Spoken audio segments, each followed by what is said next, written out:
हुकूमत के मसनूई इक़दामात की कलई खुल गई। डॉलर की एक बार फिर ऊंची उड़ान 216 से तजावुज़ कर गया। स्टॉक एक्सचेंज में भी मंदी छा गई। 100 इंडेक्स 443 पॉइंट्स मजीद नीचे चला गया, जबकि सोने की कीमत में हज़ारों रुपयों का इजाफा हुआ।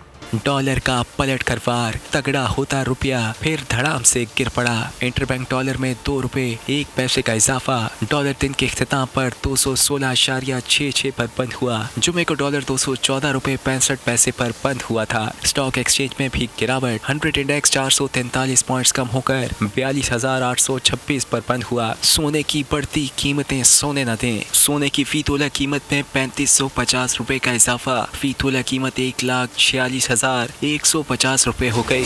मैं हूं जैस्मीन मंजूर और आप मुझे देखेंगे सिर्फ बोल पर।